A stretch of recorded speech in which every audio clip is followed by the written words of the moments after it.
Hi everyone, and welcome to a new episode of Days Podcast along with a new video. So I wanted to talk about a group.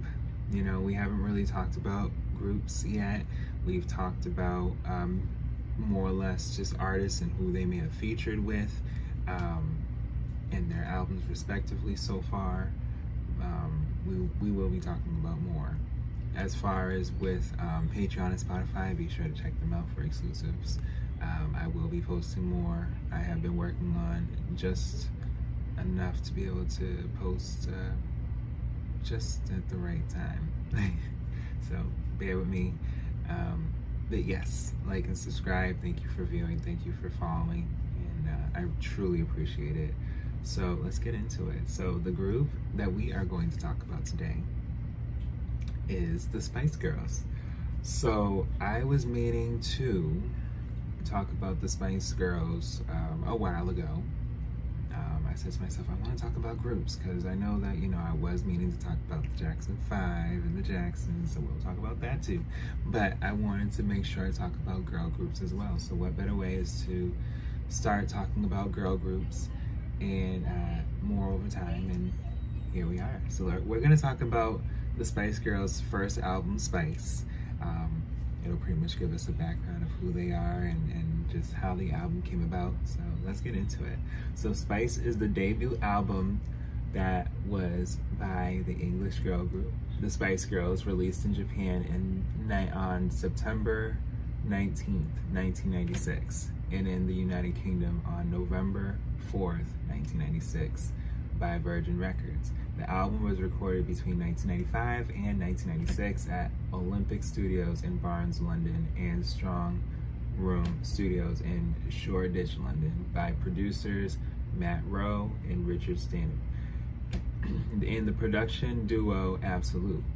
Spice is a pop album that incorporates styles such as dance, R&B, and hip-hop. It is considered to be the record that brought teen pop back, opening the doors for a wave of teen pop artists. Conceptually, the album certified on the idea of girl power, and the hype surrounding the group was compared to Beatlemania. This was a big deal. Even though it's just about 40 minutes long of music, it was a big deal. Like, these girls were not playing nobody. They wanted to be able to do this. A worldwide commercial success, Spice topped the charts in more than 17 countries across the world and was certified multi-platinum in 27 countries, platinum in 14 countries, and gold in 3 countries, including 10 times platinum in the United Kingdom and Canada, 8 times platinum in Europe, and 7 times platinum in the United States. It became the world's top-selling album of 1997, selling 19 million copies in over a year. The album has sold a total of 23 million copies worldwide, becoming the best-selling album in music history by a girl group and one of the best-selling albums of all time. So yeah, becoming the best-selling album in music history by a girl group and one of the best-selling albums of all time. Like, these girls, they like, these women, I should say, they went off. And yeah, it was recorded in 1995 going into 96, and yeah, they was not playing at all. 4 singles were released from the album. The lead single, Wannabe, reached number 1 in 37 countries, becoming one of the best-selling singles of all time as of 2010 by selling over 6 million copies worldwide. The next 2 singles, Say You'll Be There and To Become One, reached number 1 in 53 countries. Who Do You Think You Are was released as the official comic relief single in the UK as a double A side with Mama, and both songs reached the top 20 in charts across Europe, Australia, and New Zealand. In the band's native UK, all 4 singles went to number 1 on the UK singles chart and on Billboard. The album spawned 3 top 5 singles. So I'm trying to tell you, they were nothing to play with. Yes, Wannabe was released June 26, 1996. So Wannabe's gonna have an anniversary soon. Say You'll Be There, October 14th, 1996. Two Become One, December 16th, 1996. Mama / Who Do You Think You Are, March 3rd, 1997.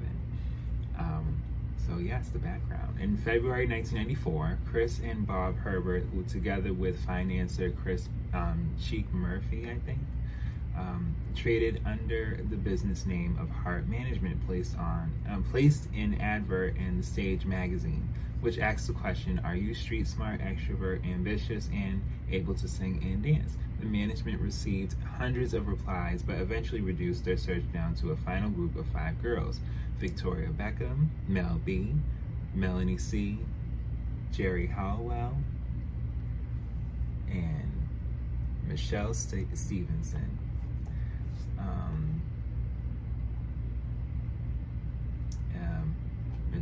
Yes. And the new band was originally called Touch. It moved to a house in Maidenhead. Emma Bunton, yes, here we go. Yes, Emma, big space, yes, was the last to join after Stevenson dropped out when her mother became ill. The group felt insecure about the lack of contracts and was frustrated by the direction in which Heart Management was steering them. In October 1994, armed with a catalog of demos and dance routines, the group began touring management agencies.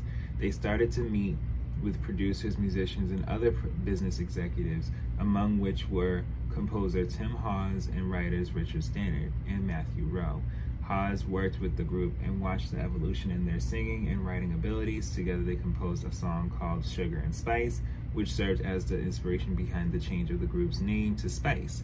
Eventually the name was changed again to Spice Girls due to an American rapper using the name Spice at the time. On March 3rd, 1995, because of the group's frustration at their management's unwillingness to listen to their visions and ideas, they parted from Heart Management. The group stole the master recordings of their discography from the management offices in order to ensure they kept full control of their work. So it got to a point that they was in a really bad deal, allegedly, and they had to literally get all of their music and just move on. Like literally, like, all right, we just did all this work and you mean to tell me you don't know what we're gonna do next? Oh no, this can't happen. So they got their masses and was gone. The group was supposed to meet with producer Elliot Kennedy the week after they left their former managers, but the meeting was arranged by the Herberts weeks before their departure. But without access to Herbert's address book, they knew nothing of Kennedy's whereabouts other than he lived in Sheffield. Mel B and Hallwell drove to Sheffield the day after the departure from Heart Management and looked for the first phone book they came across. Elliot was the third Kennedy they called. That evening they went to his house and persuaded him to work with them. The rest of the girls traveled to Sheffield the next day. Kennedy commented about the session. None of them played instruments, so I was left to do the music and get that vibe together. What I said to them was, look, I've got a chorus, check this out. Then they were throwing lines at us. 10 minutes later, the song was written. Then you go through and refine it. Then later, as you were recording it, you might change a few things here and there, but pretty much it was a real quick process. 4 tracks were composed in that session: Love Thing, Say You'll Be There, Step to Me, which was released later, and Strong Enough. In the following months, the group continued to meet with producers, wrote new songs, prepared demos, and searched for a new management. They met again with the writers Stannard and Rowe. They had previously worked with the girls in January 1995 before their departure from Heart Management. That was the group's first professional songwriting session, held at Strong Room in Court Road, East London. In the first session with Stannard and Rowe, they wrote Feed Your Love, a slow, soulful song, which was eventually recorded and mastered for the album, but not released because it was considered too rude and racy for their target audience. Having completed that session, the girls wanted to write something more up-tempo, so they started to write the song that would be the lead of the album, Wannabe, which was recorded in under an hour, mainly because they had already written parts of the songs beforehand. The next song they recorded was a slow ballad, and the third track on and single from the album To Become One. The song was inspired by the special relationship which had developed between Halliwell and Rowe during the session. Mama was written by the Spice Girls with songwriting partners Matt Rowe and Richard Stannard. In an interview about the writing process between the group and duo, Rowe credits Mel B as the one who came up with the song's concept. During the writing process, each member wrote a small verse in a different corner of the recording studio, while the chorus was finished under the piano with the guitar. Then the producers added a gospel choir filled with the group's harmonies at the end of the song. They also produced the album's last track, If You Can't Dance. In May 1995, the group was introduced to Paul Wilson and Andy Watkins, the songwriters and production duo known as Absolute. Watkins commented about their first meeting. They played us a few tracks, which we didn't particularly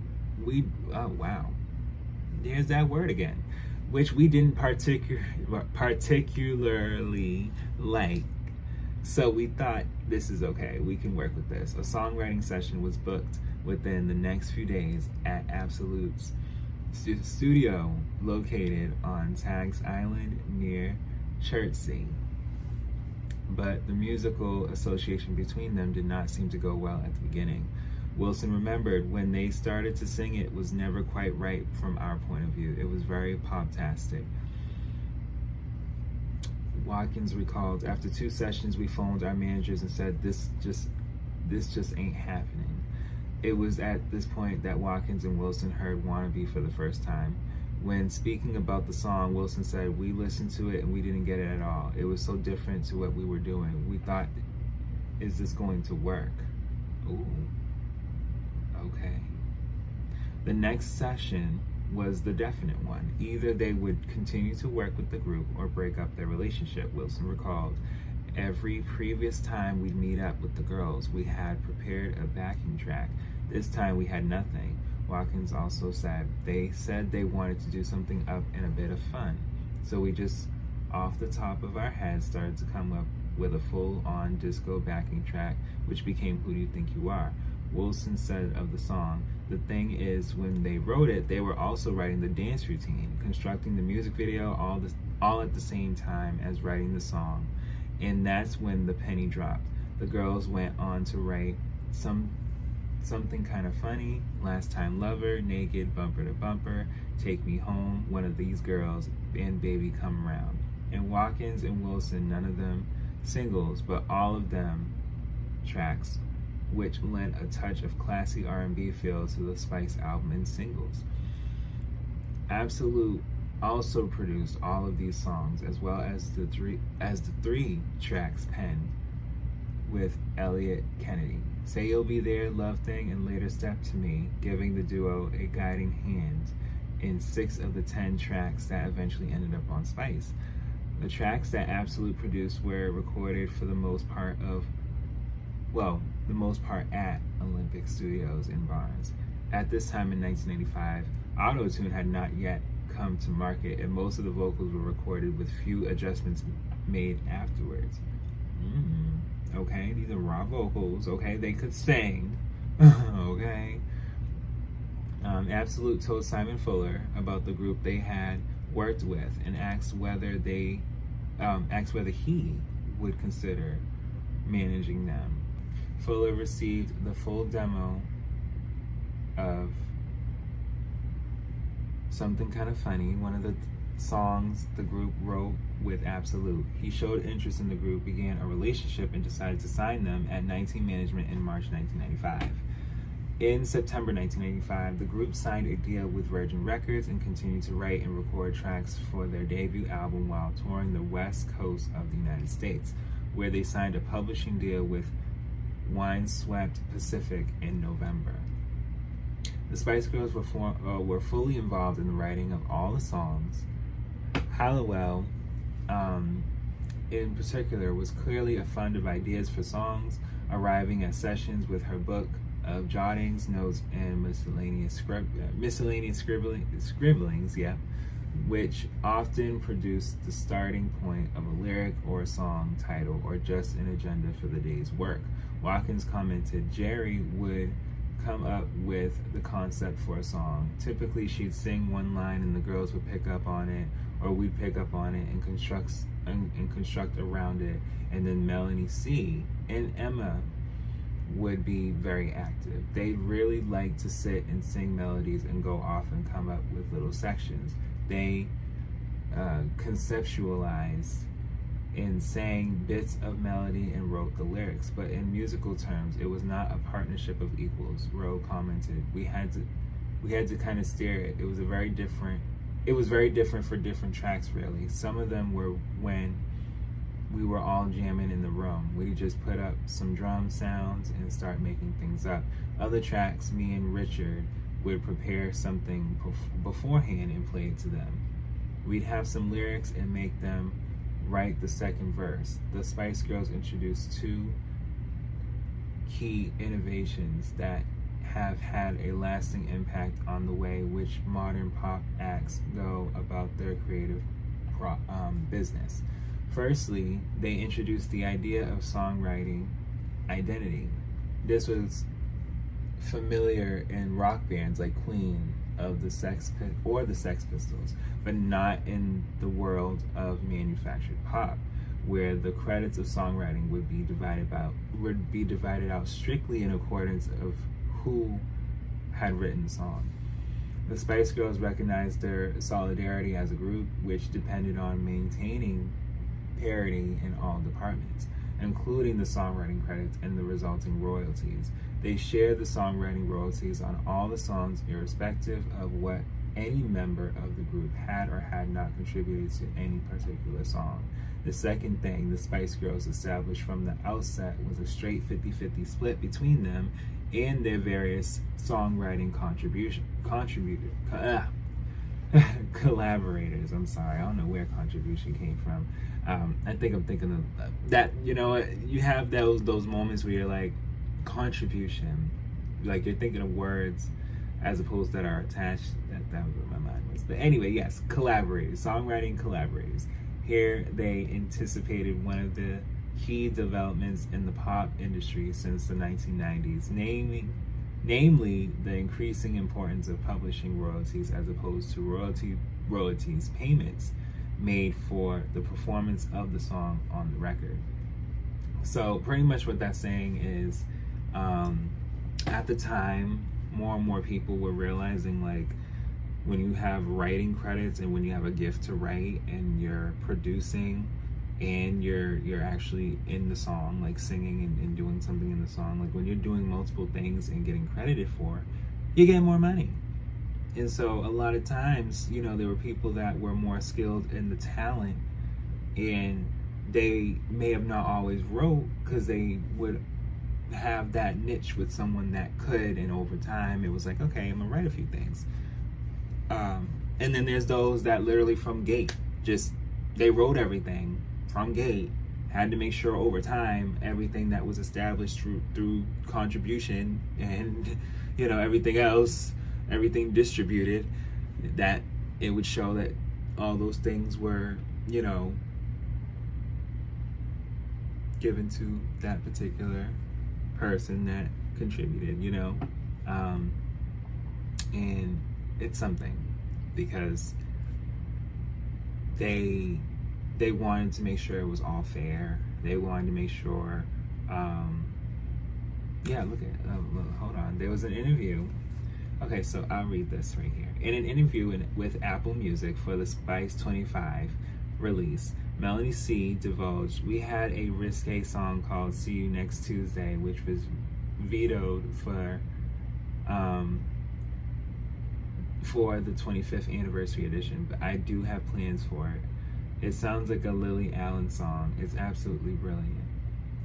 So they have other songs that they wanted to be able to release, as opposed to what they mostly made and just was like, listen, we're gonna see what happens. Okay, because it was, to be honest with you, it was a bit of a risk, as she said.